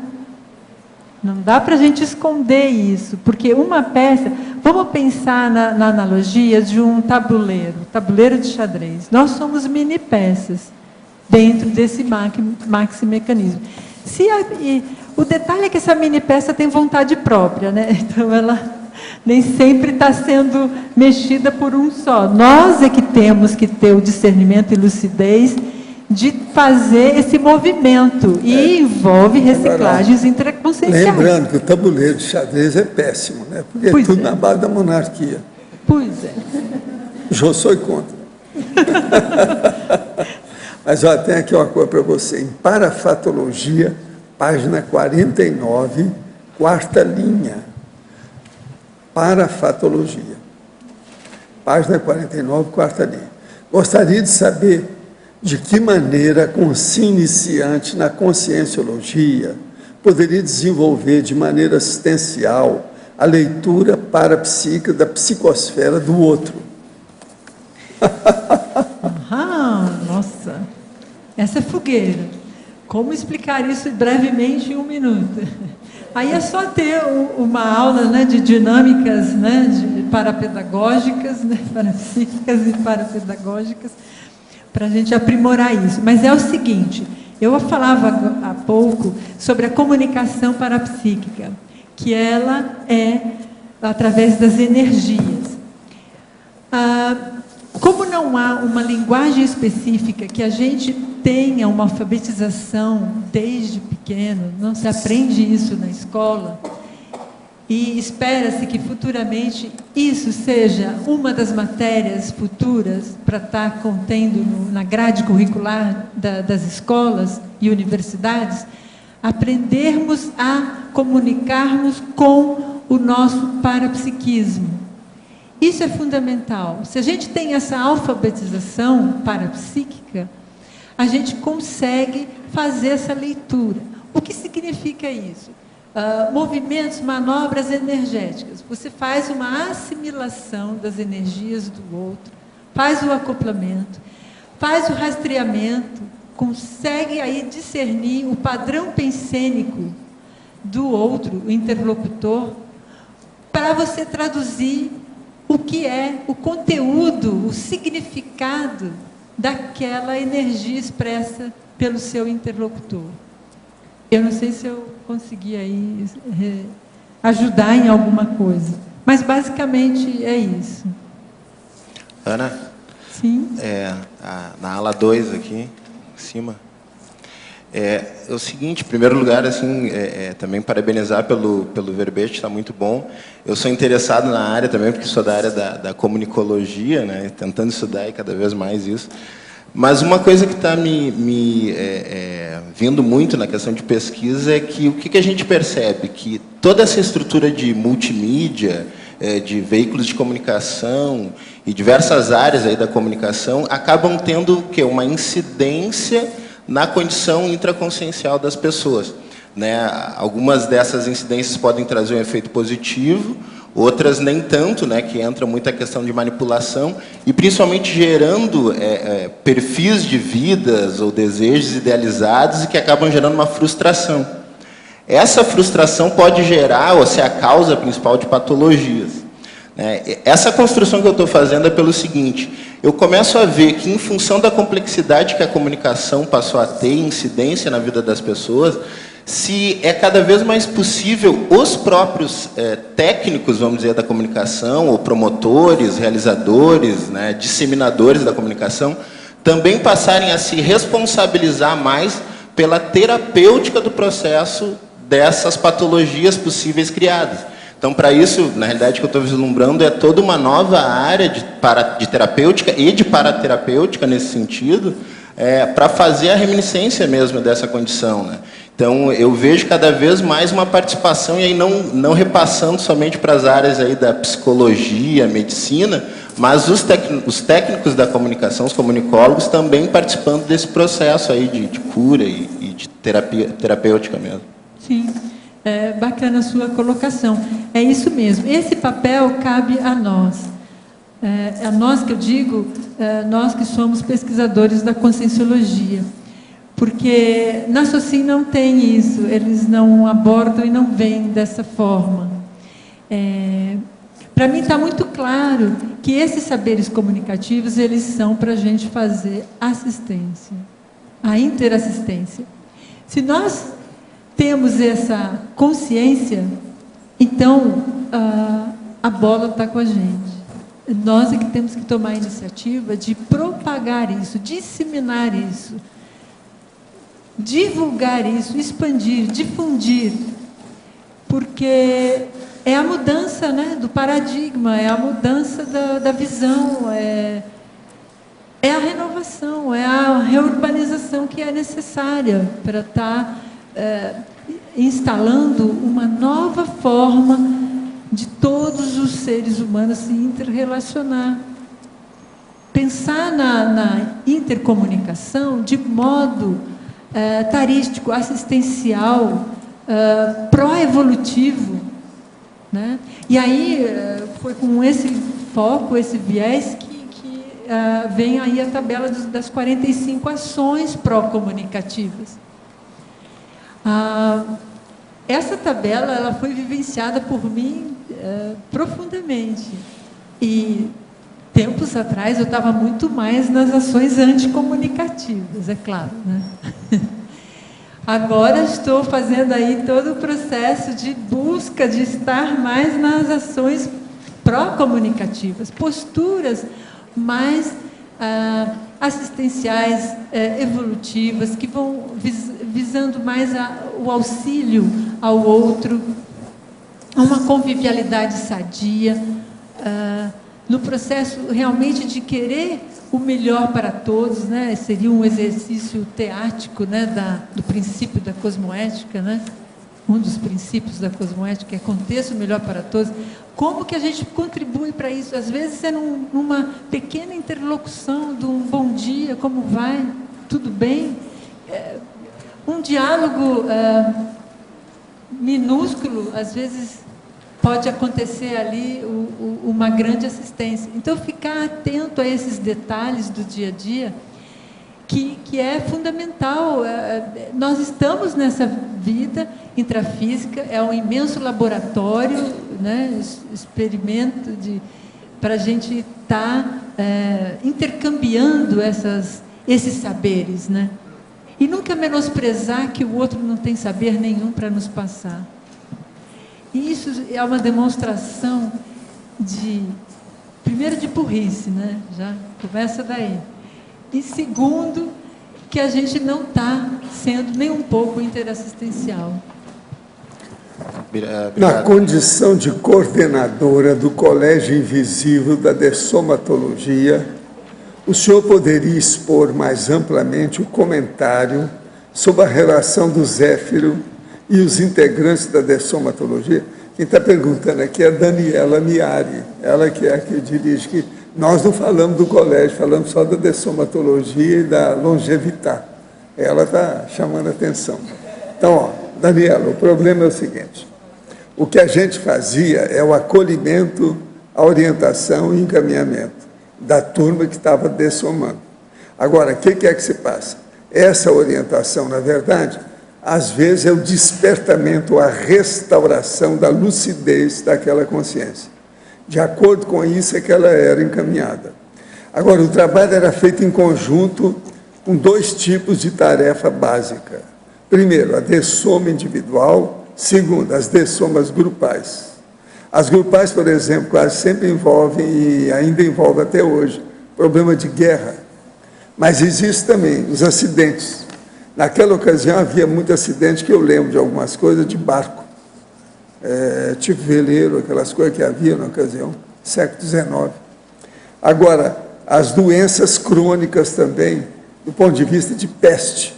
Conforme o lugar tinha muita peste, aqueles processos endêmicos, residual em determinado lugar. Então, morria muita gente simultaneamente. Então, é aí que entrava esse trabalho de somas grupais. Agora, o envolvimento da turma era de assistir isso tudo, e em conjunto, quase sempre era feito desse jeito. Uma coisa boa para a pessoa ver o que é isso hoje, nós temos um representante dessa minha equipe, são os bombeiros. Os bombeiros agem exatamente desse tipo, aquela pressa de atender, etc. Extrafisicamente, isso me lembra muito as coisas do Zé, com o trabalho que ele tinha, devido ao taquirritmia. Você tem que lembrar que o bombeiro tem aquele negócio, que eles estão no andar de cima, aí eles descem para o negócio, na mesma hora eles estão embaixo. E outra coisa, veste a roupa depressa, coloca uma coisa na cabeça, tudo em minutos, e entra dentro e acaba de vestir lá dentro. Na hora que o caminhão deles, que é uma espécie de caminhão mesmo, porque tem água, tem um monte de coisa lá dentro, escada, milhões de aparatos. Então, veja, o nosso era assim, só que era na volitação. Papá! Negócio super rápido com as coisas todas. Então, de modo geral, a situação é essa. Por aí. Agora, o que eu vejo mais sério nessa história toda é que todos esses membros dessa equipe eram muito organizados, a partir do próprio Zéfiro. Outra coisa, esse cara que trabalha comigo há quantos anos? Quantos anos você está trabalhando comigo? Pois é. Pois é. São mais de 10 anos, mais de uma década. Agora, veja, ele talvez seja até mais organizado em alguma coisa do que eu. A situação mais séria que havia desse nosso povo era a organização. Todo mundo disciplinado, arrumado, alto nível. Outra coisa, bombeiro, em matéria de assistência, são os caras mais organizados que tem. É por causa do processo da rapidez, aquele negócio de atender logo, saber como é que é, o entrosamento de um com o outro. A pessoa que entra dentro do fogo, o outro que fica de fora para ver de onde é que ele vai sair, às vezes vai recolher a menina que ficou lá dentro, e às vezes ele vai romper naquilo, então eles avisam para ele, cuidado que o teto vai cair. O que ele faz? Ele corta a tábua, às vezes, que está lá do assoalho, passa para o andar de baixo, ou vai para o problema do basement, lá o porão, e sai num buraco que ele jogou fora. Tem muito disso, até em filme aí, sobre os bombeiros. Então, veja, isso tudo hoje mostra mais ou menos o que a gente fazia, do ponto de vista extrafísico, para atender o povo. Professora Ana, pode expandir na fatologia, página 49, penúltima linha de baixo para cima, a intercomunicação cosmoética dos parceiros de dupla evolutiva? Ah, sim. Aí, para ajudar nessa compreensão, eu citaria o verbete do professor Pedro Fernandes, ou Aristo, que é a comunicação afetuosa entre os parceiros de dupla evolutiva. Eu acho que esse verbete contribui bastante aí nesse ajuda. sentido. Para estar... mas como a gente pode estar otimizando a dupla através do processo comunicativo? Usando o DD, né? Diálogo, desinibição. Eu acho que isso daí acaba sendo o básico que a gente pode estar investindo para essa melhoria na comunicação numa dupla.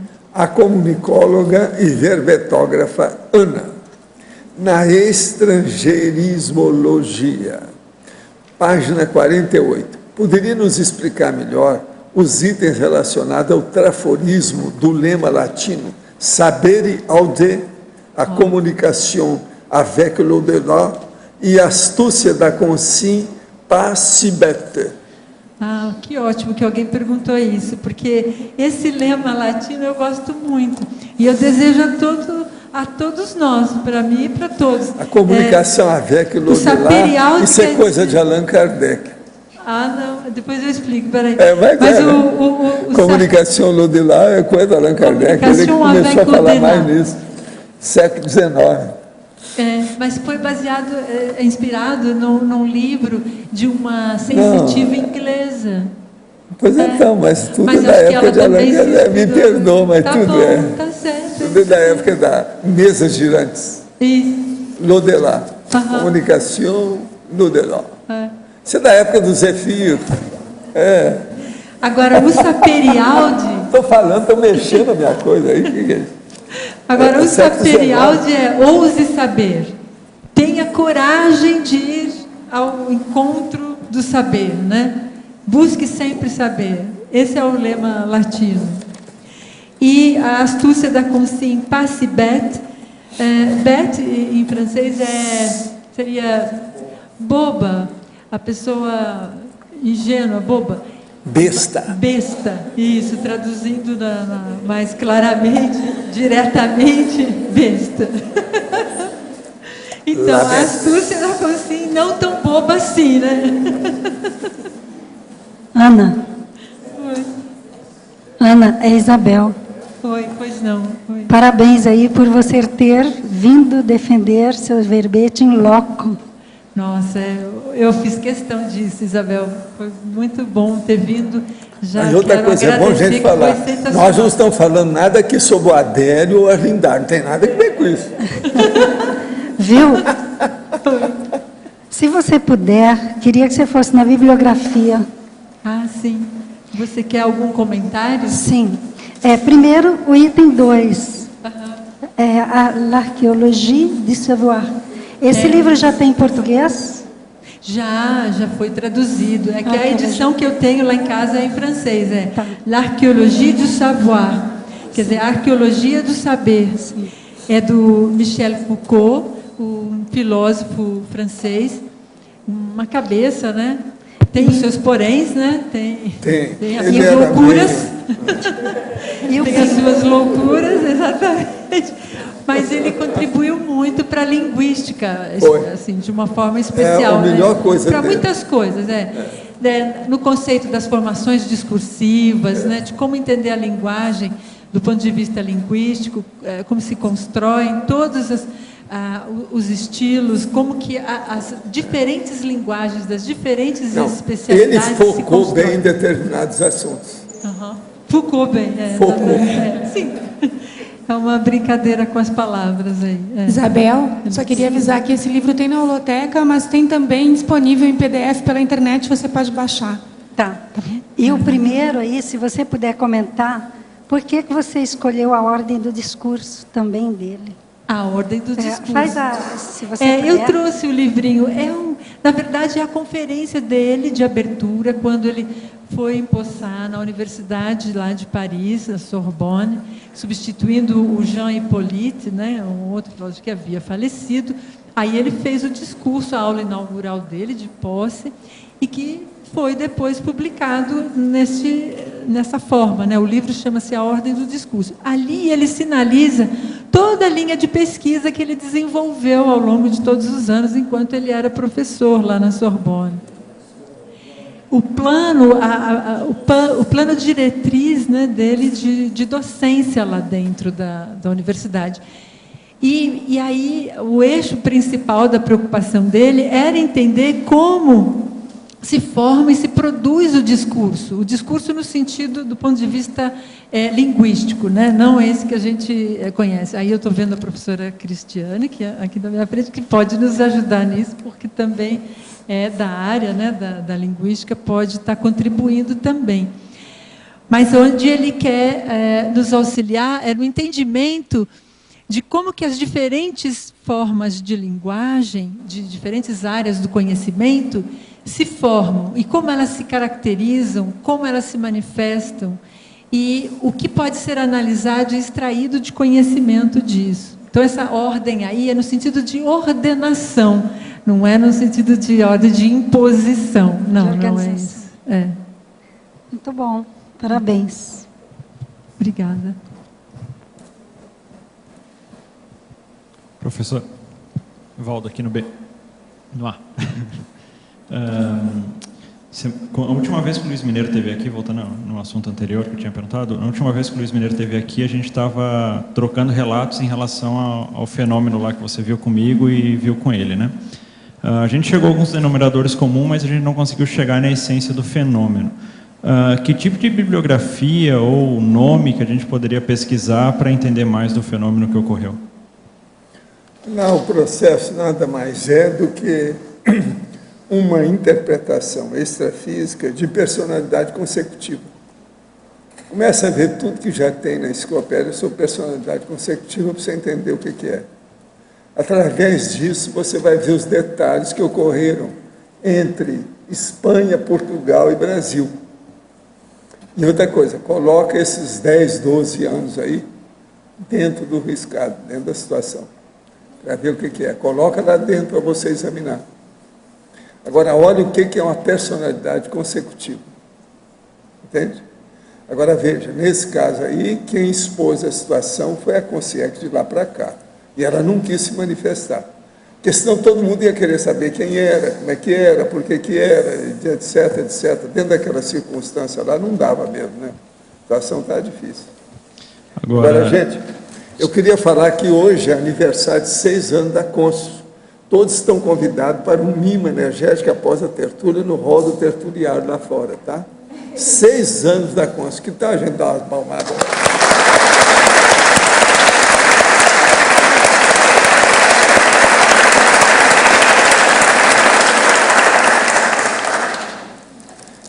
Primeira Jornada Internacional de Consciência ou Meteorologia, 6 a 18 de julho de 2012. Isso é da Consul. Agora, mandar aqui um bombom, Lacta Sonho de Valsa, e está escrito um negócio aqui, olha, para mim mandaram isso aqui. Quais são os seus objetivos na condição de consciência? Qual a sua coragem, resolução, ação, eficiência e edificação quanto à possibilidade de você alcançar o complexo? Nota 2 pontos. É uma nota. Agora, ó, possivelmente é isso que eles vão dar para vocês já ficam sabendo. Toma, você pode, então, seu sonho de valsa, eu não posso dançar essa. Tá certo? Agora, de modo que está muito bom isso aqui. A situação com bombom e tudo, som de valsa, belo. Para quem quer mudar de patamar evolutivo, o caminho é esse. Participe desse momento histórico, contribuindo com suas recis. Gente, o negócio é sério, hein? Vamos ver isso. Vocês vão receber isso lá fora, hein? Olha isso. Quem é que pode comer chocolate aí? Sonho de valsa. Agora, ó, eu torno a entregar para vocês a Ana. Vocês podem... Aí, nós ainda temos ainda 6 minutos. Ó, o Eucardio vai falar. Pode falar, Eucardio.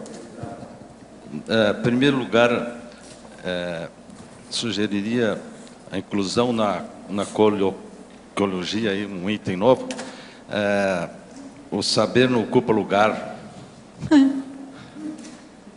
Só como sugestão. Outra coisa que eu queria que definisse, explicasse, que eu não consegui significado na fobiologia, qual é a diferença entre laliofobia e lalofobia? Não tem, são sinônimos. Se tiver em excesso, a gente tira, né? Não tem problema, não. Você sabe que ele tem um monte de livro escrito na cabeça, né? Pois é. Doutor no assunto. Porque é tudo parente. Tudo parente. Então, outra coisinha na enumerologia, que você citou, eu acho que as principais línguas, né? E entre elas, a língua de sinais. Então, já lembrando a pergunta aqui dos gestos, incluiu aqui... Do aceno. Aceno. Porque a gente não pode esquecer que existe um grupamento das consciências, né, das consciências ressomadas que não vieram com o aparelho fonador funcionando. Então, aí, como é que eles se comunicam? É pelos sinais, pela língua de sinais. E no Brasil, hoje já tem um nome, né? No Brasil é Libras. Cada país tem uma língua de sinais. Então, no Brasil chama-se Libra, que é a sigla que foi adotada aqui. Inclusive, como curiosidade, né, eu não sei se vocês conhecem, isso já está atendido em nível de universidade. Onde eu estudo, na Universidade Federal do Espírito Santo, onde eu faço mestrado em Linguística, lá no ano passado entrou o primeiro mestrando surdo-mudo. E como foi a prova dele? Assim, como curiosidade, né? Estou trazendo. A prova foi gravada num vídeo, então, quando a pergunta era lida, vamos dizer assim, pelos sinais, pela professora, que foi filmada. Então, durante a prova, se ele quisesse reler a pergunta, ele, então, acionava com um botão o DVD e via novamente a professora fazendo os sinais. Por quê? Porque na língua de sinais, não há o significado dos sinais, ele não é sempre o mesmo. Não. Então, e aí, ao professor repetir os sinais novamente para o aluno, poderia cair no risco dele estar respondendo em algum momento, dando a dica da resposta para o aluno. Então, eles resolveram então filmar pelo DVD, e aí é feita a prova assim para eles, né? Enfim, como curiosidade. Eu acho que é um mundo muito bonito para ser conhecido, está nas minhas metas, não sei quando, aprender a língua dos sinais. Eu posso citar como sugestão de leitura, para quem quer se aprofundar nisso, um livro chamado Vendo Vozes, que é do médico neurologista americano Oliver Sacks, que ele pesquisou profundamente sobre a questão da língua de sinais. E é muito bacana o livro, tem muitas informações. A minha mulher gosta demais dos livros dele, do Oliver Sacks. Isso, ele já... Aquele negócio do chapéu, etc. Tal. Isso, o homem que confundiu a sua mulher com o chapéu. Exato.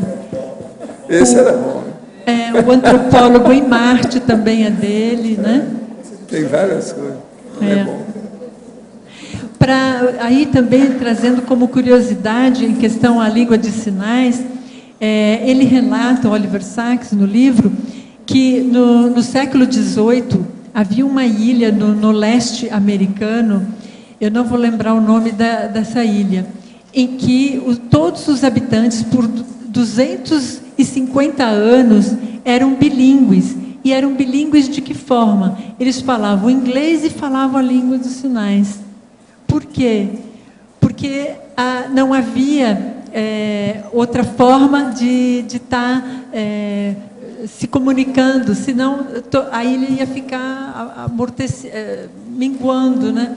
Então havia o aprendizado de todos que eram falantes, que não eram surdos e nem mudos, eram bilíngues, eles exercitavam isso e era comum todos estarem aprendendo. Olha, nós esperamos então mais um monte de sabe, verbetes, tá bom? Ideias é que não faltam. Vamos ver se a gente concretiza tudo. E a turma toda da comunicação exigimos isso de você. Exigimos. Tá certo? Nossos comerciais, por favor. Obrigado. Hoje tivemos 130 assinaturas no livro de presença, 17 perguntas presenciais e 16 perguntas online. Hoje teremos os recados do Leandro sobre voluntários na transmissão das tertúlias, a Cristina e Everaldo sobre o curso Teáticas do Código Pessoal de Cosmoética, a Regina sobre o curso Anatomia e Fisiologia da Linguagem Gráfica, a Rosa sobre o programa Verbetografia, a Adriana e a Cris sobre imersão na Paradireitologia. E agora com vocês, Eliana, sobre o programa Amigos. Boa tarde. Nós temos divulgado aqui constantemente os benefícios de ser associado ao programa Amigos Enciclopédia, mas ainda parece que há algumas dúvidas de quais seriam os benefícios. Na verdade, o associado tem o benefício de acessar o Holoserver, né, da sua casa, no ambiente exclusivo, baixar a enciclopédia, mas o maior benefício mesmo é estar contribuindo para a sua própria Proexis. A enciclopédia faz parte da Proexis de todos nós, é a nossa Maxi Proexis, e é a obra que vai implantar, que vai definitivamente implantar e trazer a ciência, a conscienciologia para o planeta. Então, a gente quer reforçar que este é o grande benefício. Você está investindo na sua própria Proexis, no seu próprio autorrevezamento. E também há alguns benefícios, mas eles são até pequenos, perto deste que é o de maior importância. Há também os sorteios, enfim, pequenos agrados, mas o mais importante é isso, você está investindo em você próprio. Até por um altruísmo egoísta, seja amigo da Enciclopédia da Conscienciologia e renove a sua assinatura, caso ela esteja vencida. Obrigada. Boa tarde, pessoal. A equipe do Tertuliário mantém o convite a todos os residentes em Foz do Iguaçu que têm disponibilidade de estar aqui nas tertúlias, pelo menos uma vez na semana, do meio-dia às 3, para integrar a nossa equipe de transmissão. Vocês podem entrar em contato diretamente aqui, diariamente, ou enviar e-mail para tertulias@caec.org. Obrigado. Boa tarde a todos. Nós gostaríamos de reforçar o nosso convite para a participação no curso Teáticas do Código Pessoal de Cosmoética. Esse vai ser um curso eminentemente prático, que vai ser dado em 2 módulos aqui em Foz do Iguaçu e que tem como objetivo principal fornecer técnicas e criar um ambiente de interlocução e intercâmbio entre os participantes para aprimoramento, a confecção e a implantação do CPC no cotidiano. Então, os principais benefícios desse curso vai ajudar a pessoa quanto à implantação então da cosmoética no dia a dia, a ampliação da autocrítica, vai contribuir aí a partir da vontade e determinação da pessoa para a redução das autocorrupções e ampliação do autodesassédio. Esse curso vai acontecer então 2 módulos. O primeiro módulo vai ser iniciando no dia 23 de março, ou seja, daqui aproximadamente um mês, e o segundo módulo dia 25 de maio, tá? A 27 de maio. O curso ele tem como pré-requisitos noções de conscienciologia, vão ser apenas 20 vagas. E aí, nessa condição, o aluno vai ter a oportunidade de ter uma tutoria com os professores, no sentido de poder aprofundar a compreensão e a própria elaboração do seu CPC. Então, maiores informações, a pessoa pode ligar para o CAEC, que terá todos os esclarecimentos. Obrigado. Boa tarde a todos. E aproveitando a sincronicidade do tema da tertúlia de hoje, eu quero convidar todos para o segundo módulo do Iniciação Paracientífica, que é sobre comunicologia, especificamente um mergulho na comunicação e na linguagem oral. Nesse curso, nós vamos mergulhar nas teorias que nós temos hoje, de pesquisas mais avançadas dentro da ciência em relação à linguagem gráfica, às dislexias, só que um diferencial do programa de iniciação paracientífica é que a gente dá um salto em relação à multidimensionalidade. Então, dentro dessas novas propostas e teorias que nós já temos, como seria a partir do olhar do paradigma multidimensional? Como seria, por exemplo, nós lermos e estudarmos os campos interdimensionais das leituras, das cópias, das redações? Como a gente poderia ampliar os métodos das equipes técnicas de amparo relacionadas à comunicação gráfica? Então, nós vamos dar um mergulho especificamente na linguagem gráfica, na comunicação gráfica. E teremos um laboratório de autoexperimentação desses campos gráficos multidimensionais. Esse convite será, esse módulo, para o dia 17 e 18 de março, sábado e domingo, das 9 às 12 horas e das 15 às 18 horas, no discernimento. É só procurar qualquer voluntário da Reconsciência e também entrar em contato por e-mail. Obrigada. Boa tarde a todos.